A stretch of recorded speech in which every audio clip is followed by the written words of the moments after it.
Thank you, Mary Evelyn. And I think one of the really salient dimensions of the Earth Charter is that it's actually a stepping away from an anthropocentric worldview into a much more ecocentric worldview. The first major principle in the Earth Charter is respect and care for the community of life. And so it's a vision, as Mary Evelyn was saying, that actually sees us as deeply interconnected, interrelated with the whole life community. And in many ways, that's why kind of returning to many of the indigenous sensibilities is so central to this Parliament and also to this emergence of the new worldview, but it's actually in many ways a reinvigorating of old worldviews, if you want to call it that. It's a very interesting mix. So our next speaker is Kusumita Pedersen, and she too has been involved with the Earth Charter for many, many years, like the rest.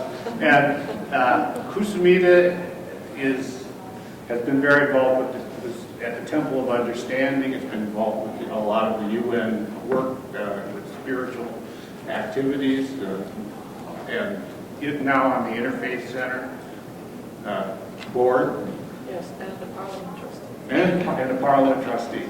And also working as an advisor for the Center for Earth Ethics at Union Theological Seminary, which is where my major job is now, coordinating the sustainability and global affairs efforts. And the director of Center for Earth Ethics is here, Corinna Gore. Thank you. And in many ways, the Center for Earth Ethics is carrying on much of this work. Part of the struggle, as you know, is that a lot of this effort hasn't really been supported well in making this great transition. So we have to keep at it even when it's difficult. So, Kusumita, keeping at it even when it's difficult.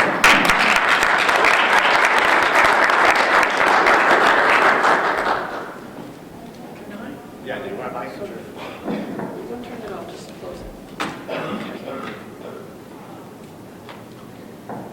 Well, Mary Evelyn Tucker's a hard act to follow, and Rick has asked me to set the Earth Charter within a larger context of the search for global ethics.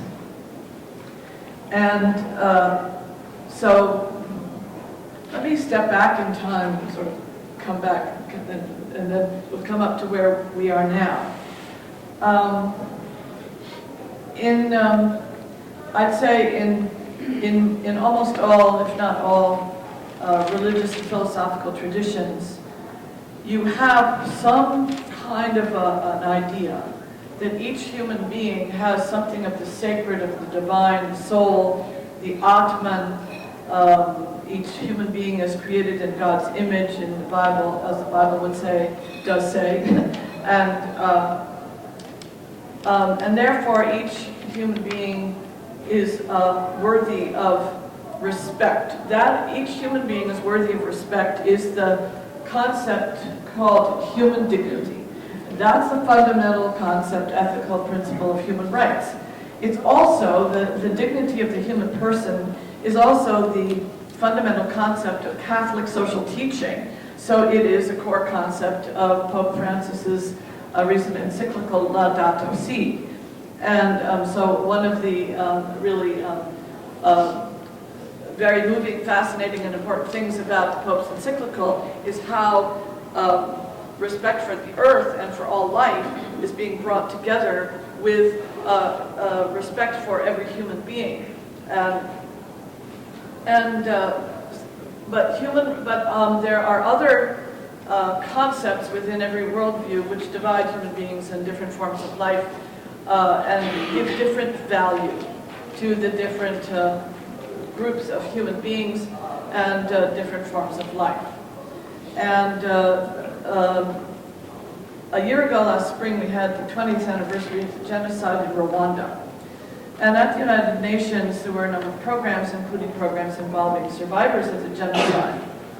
And we had people speaking about genocide and why it occurs. And they said, and there's a great deal of research on this, and they said there's a consensus on how it happens, and it comes back to worldview. No human being is without a worldview.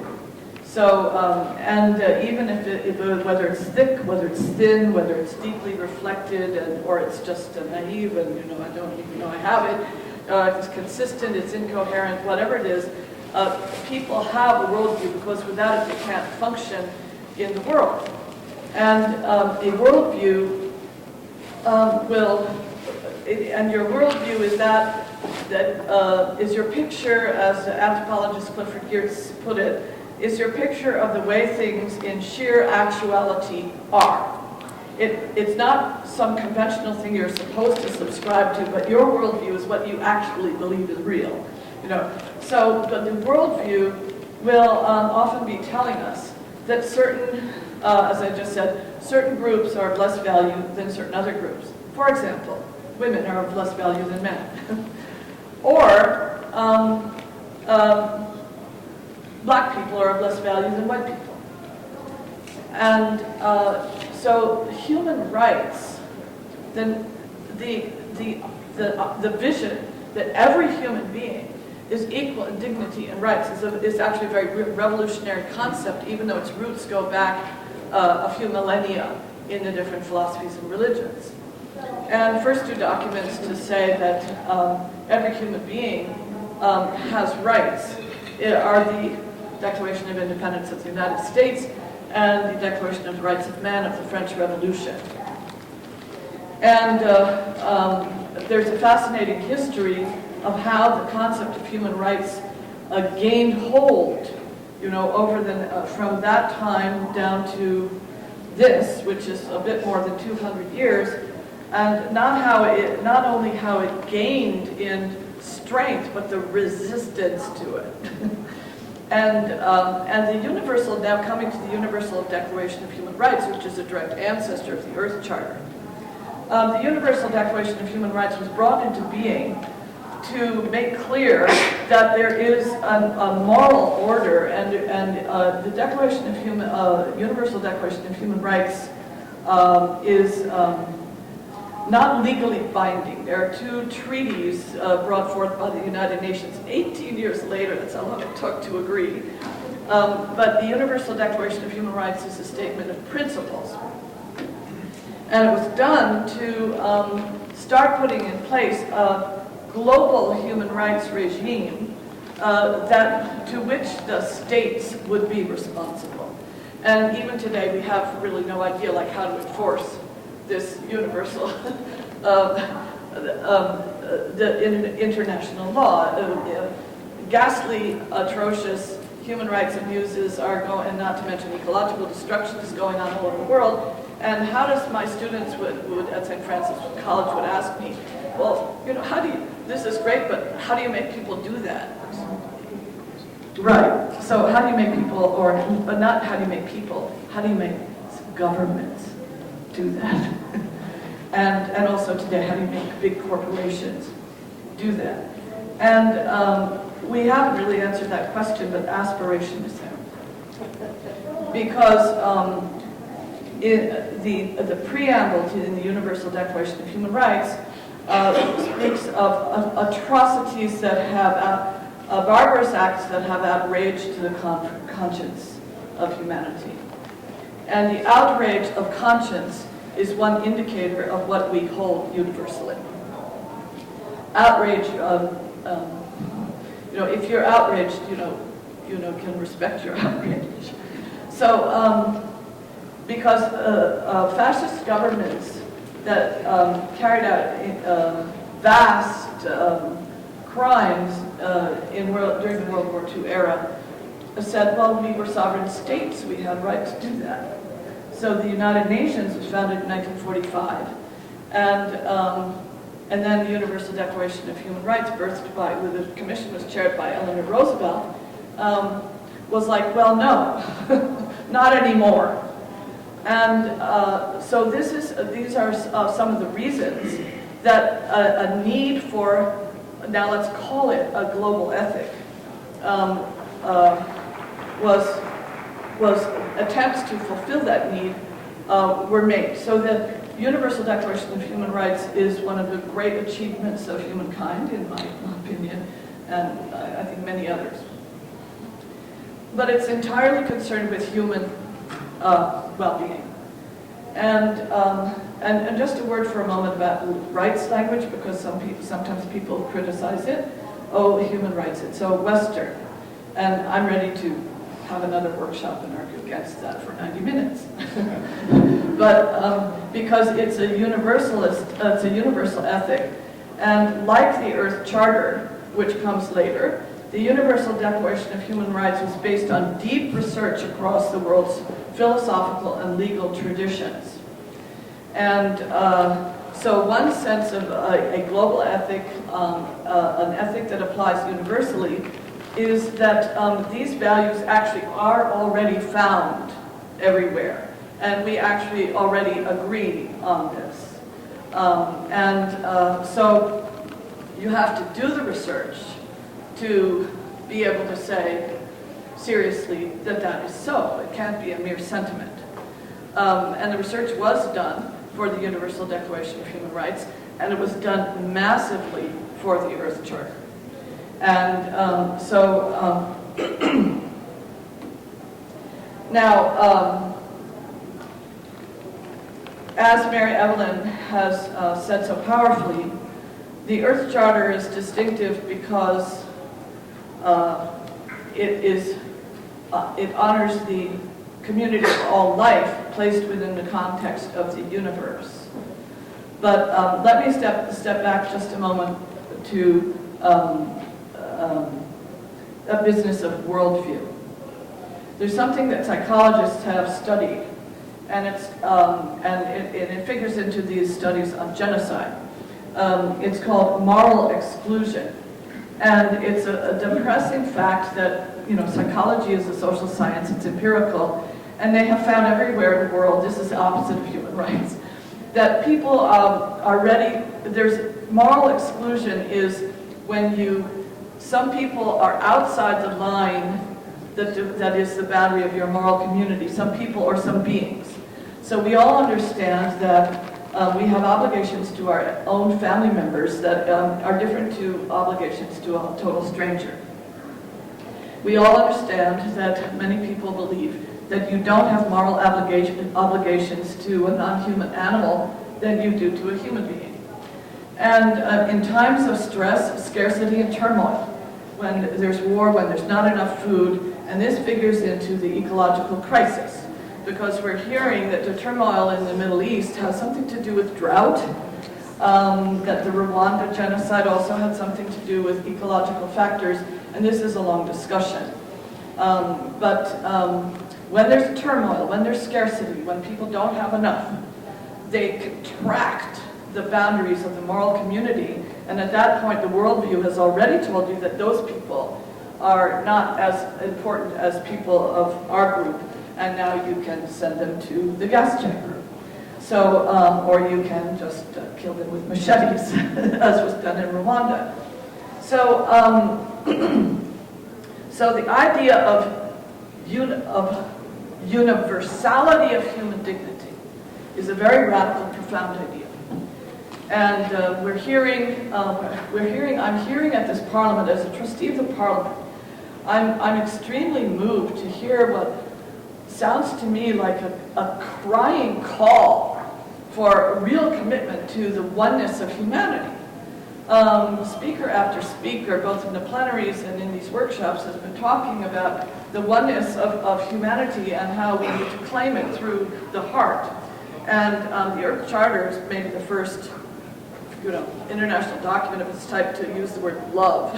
So although the Universal Declaration of Human Rights does talk about, it says, it mentions gender equality, and it says that all people are equal in dignity and rights, and all human beings are endowed with reason and conscience and should behave, act towards one another in the spirit of brotherhood. Let's make that brotherhood and sisterhood.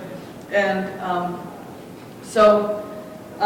that is opposite of the perceptions that lead to genocide or other types of oppression, discrimination, and the opposite of a world of peace, justice, and sustainability.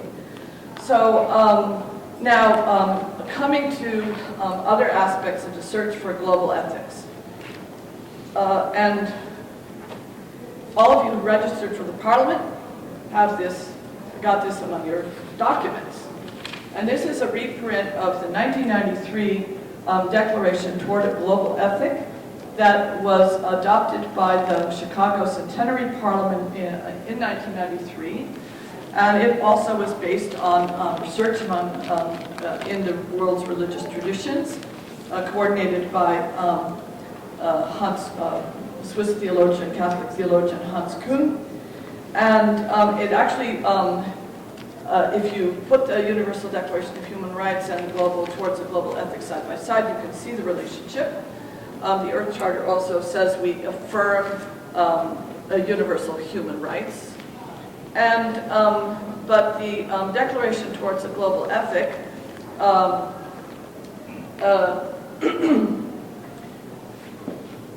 actually speaks about the health of the environment.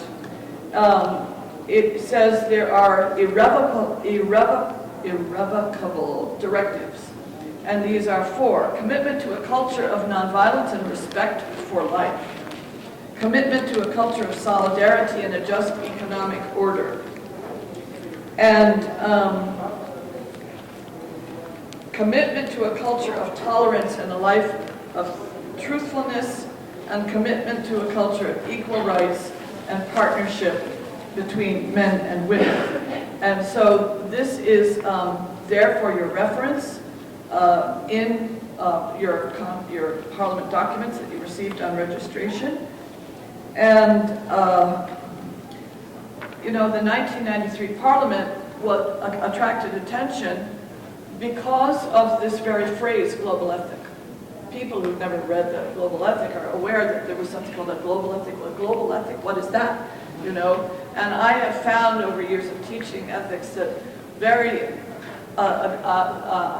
many people have no idea what the Universal Declaration of Human Rights is or what it says. And yet that is a foundation document of global ethics.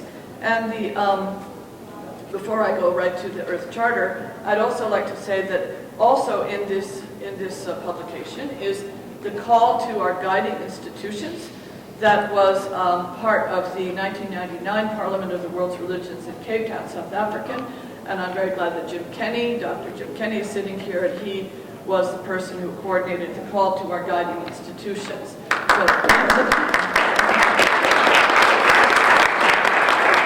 So as Mary Evelyn was saying, all sectors have to be involved.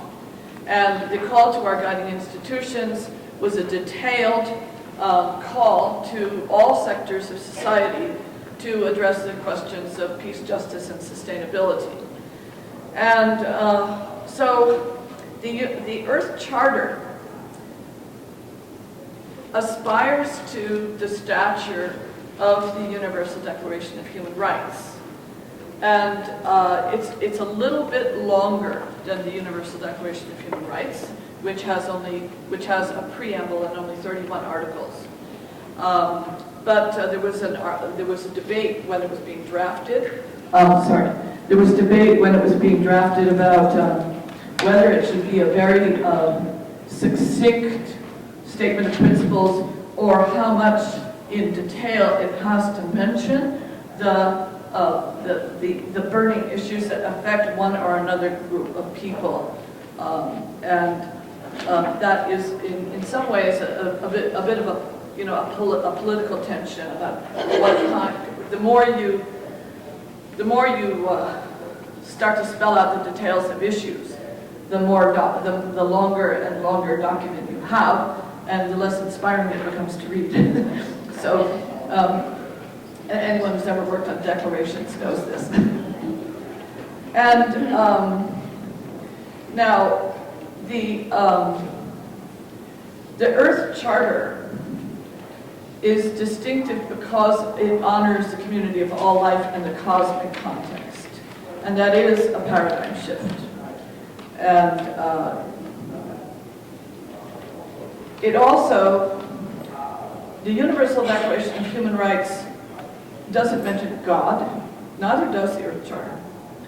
But it does, the Universal Declaration of the Earth Charter, does have language of spirituality. It refers to the sacred. It's not a theistic document, but it refers to the cosmic context, which is something spiritual, which is something you could say religious, the cosmic context. And the words spiritual and the word spirituality are used. And it says that the protection of Earth's vitality, diversity, and beauty is a sacred trust, and that's in the preamble. And it evokes emotions that are spiritual or religious when it says the spirit of human solidarity and kinship with all life is strengthened when we live with reverence for the mystery of being. Reverence for the mystery of being. Gratitude for the gift of life, and humility regarding the human place in nature, also from the preamble. And we need to recognize this principle 16, that peace is the wholeness created by right relationships with oneself, other persons, other cultures, other life, Earth, and the larger whole of which all are a part. So I think there's so much more that could be said. The Earth Charter's concept of universal responsibility, for example, its emphasis on responsibility as well as rights. It does mention rights. The Earth Charter gathers up all that went before and adds the new dimension of the cosmic context and respect for the community of all life. There is a document that precedes it. It's from 1982, the World Charter for Nature, that was adopted by the General Assembly of the United Nations. And it's sort of been forgotten. But it also said that nature has inherent value apart from human beings. That was in 1982. So there were traces, there were steps leading up and up to the Earth Charter initiative, and I think because its time has come, it was finally able to be completed. It's a civil society document, and I'd leave it to Rick and Mary Evelyn to say whether the idea of having it received by the General Assembly of the UN, how that stands, whether there's any notion that that might still happen. But Mikhail Gorbachev and Maurice Strong very consciously adopted the civil society strategy when the Earth Summit in Rio de Janeiro did not bring forth an Earth Charter that was approved by the member states at the Earth Summit. And they, so after the Earth Summit, there was a lot of dissatisfaction and sort of demand by NGOs that we should still try to move this forward. And the civil society strategy was very consciously and deliberately adopted. So I think I'll stop there, and thank you very much.